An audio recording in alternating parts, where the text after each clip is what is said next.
What's going on, everybody? Hopefully you guys are all having a great day.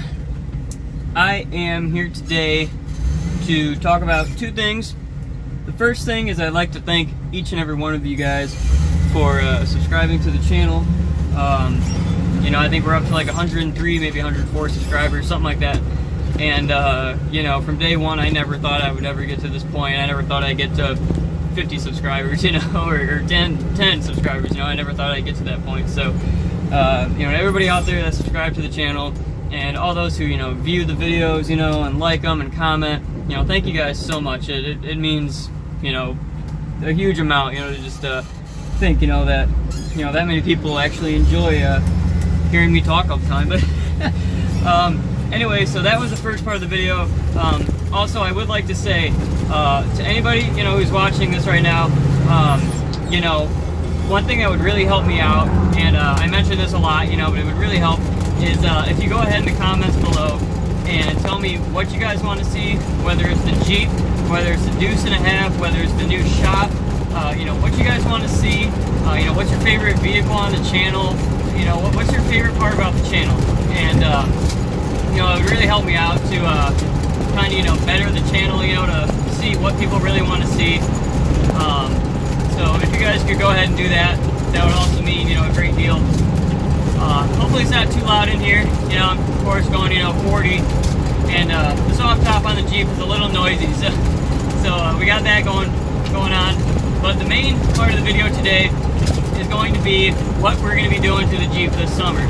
Now, I'm finally on summer vacation. I graduated from high school, off to college, so, you know, I'm on summer vacation now, and I do have a job. I'm working like 30 hours a week, so, you know, I've been pretty busy, but, you know, there's always time for Jeep stuff, right? So, basically, I have a few things lined up that we're going to be doing to the Jeep here, basically everywhere from regular maintenance all the way up to some new additions, you know, some new toys for the Jeep.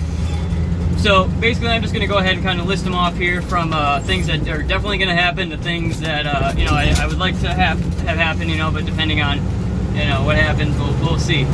So the number one thing that we're going to be doing to the Jeep is that I'm not sure if I mentioned it in a previous video. I might have, but the Jeep, first of all, it's way down on power, you know, and I know it's a 79 Jeep, you know, and it's a 304.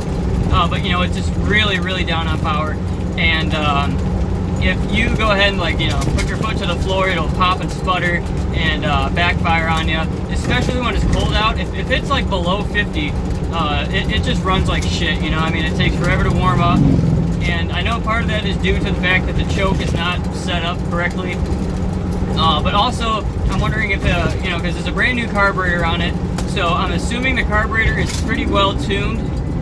Big bump right here. There we go. You gotta love Toledo roads.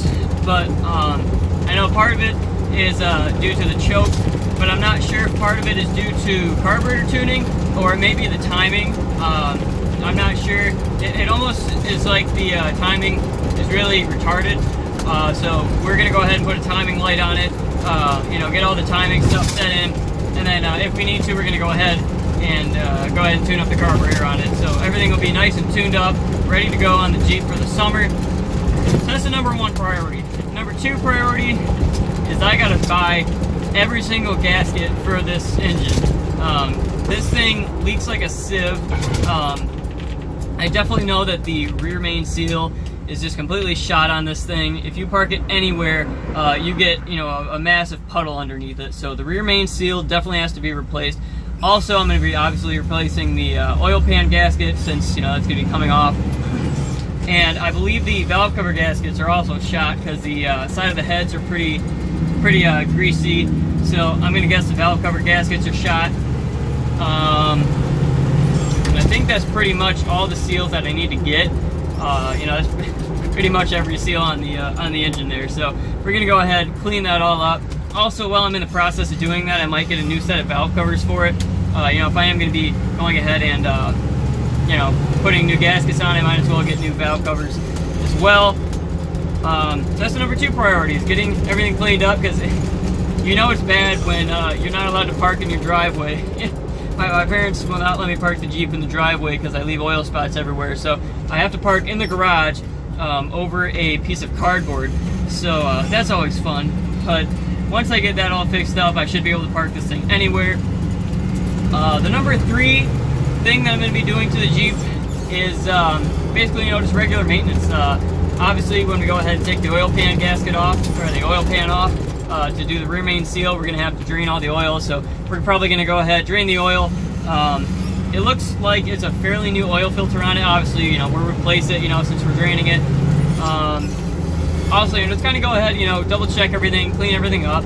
I know the radiator, the cooling system's all set to go since we already did the heater core, so that's all good.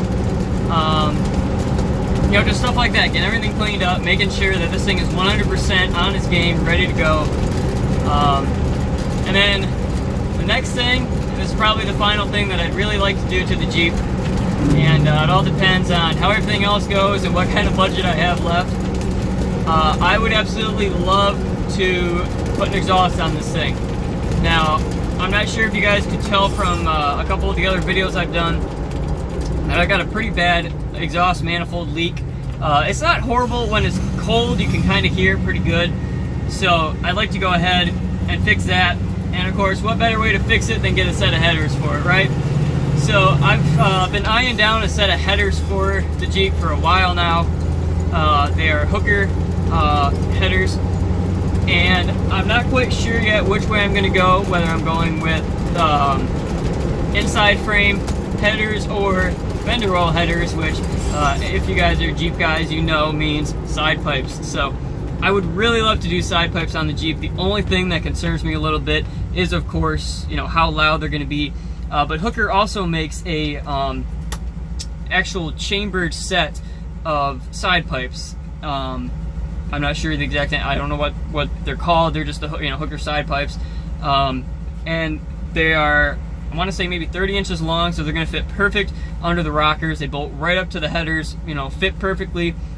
I've seen a couple sound clips of them. They sound absolutely wonderful. They're not really loud, and everybody that I've talked to have said, I thought they were going to be way louder. Some people were even saying they wanted them to be louder.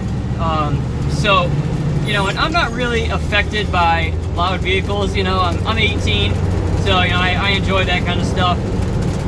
So I think it'd be bitching, to go ahead and get a set of headers on it, and some side pipes.